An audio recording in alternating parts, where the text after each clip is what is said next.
فرمایا من فطر صائما کان لہ مغفرۃ لذنوبہ وعتق رقبتہ من النار، کہ کوئی بندہ اگر کسی بھوکے کو، کسی روزہ دار کو افطار کراتا ہے، فرمایا یہ اس کے گناہوں کی بخشش ہوگی اور اللہ پاک اسے جہنم سے خلاصی دے گے۔ جب رسول اللہ صلی اللہ علیہ وسلم نے یہ بیان کیا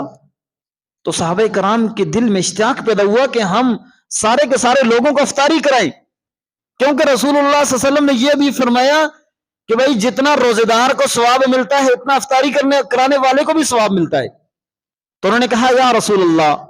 لیس کلنا یجد ما یفطر بہ الصائم، اللہ کے رسول ہم میں سے ہر ایک طاقت نہیں رکھتا کہ ہم افطاریاں کرائیں،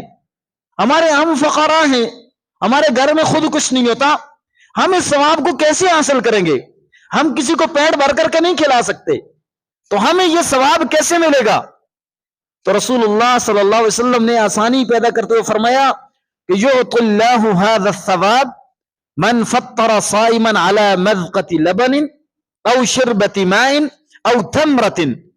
کہ اللہ پاک یہ ثواب اس بندے کو بھی عطا کریں گے جس نے کسی کو دودھ کی ایک گھونٹ سے افطار کرایا، ایک کھجور سے افطار کرایا، پانی کی ایک گھونٹ سے افطار کرایا، اللہ پاک اسے بھی یہ ثواب عطا کریں گے۔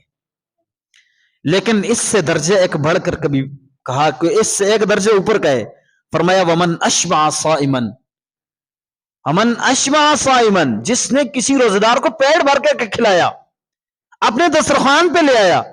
کہ آج ہمارے ساتھ روزہ کھولنا ہے،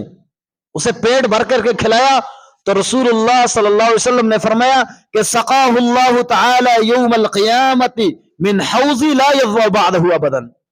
اللہ پاک اسے قیامت والے دن میرے حوض کوثر سے ایسا پانی کا گھونٹ پلائیں گے اس کے بعد اسے پیاس نہیں لگے گی یہاں تک کہ وہ جنت میں داخل ہو جائے گا، کیونکہ میدان قیامت میں بڑی سخت پیاس ہوگی، شدت ہوگی۔ تو روزہ افطار کروانے والا رسول اللہ صلی اللہ علیہ وسلم کے حوض کوثر سے پانی پی لے گا، اس کے بعد اسے پیاس لگے گی نہیں، وہ جنت میں داخل ہو جائے گا، بغیر پیاس کے داخل ہو جائے گا۔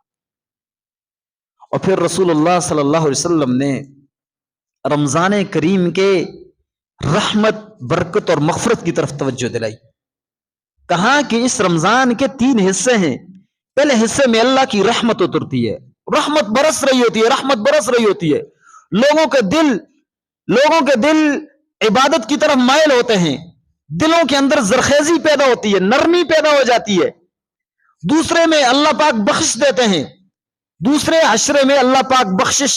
ہر ایک کو بخش رہے ہیں، جو بھی ہاتھ اٹھاتے اللہ پاک اسے بخشتے ہیں۔ اور تیسرے عشرے میں اللہ پاک جہنم سے خلاصی کے پروانے جاری کرتے ہیں۔ فرمایا یہ اس کی 3 کیٹیگریاں ہیں۔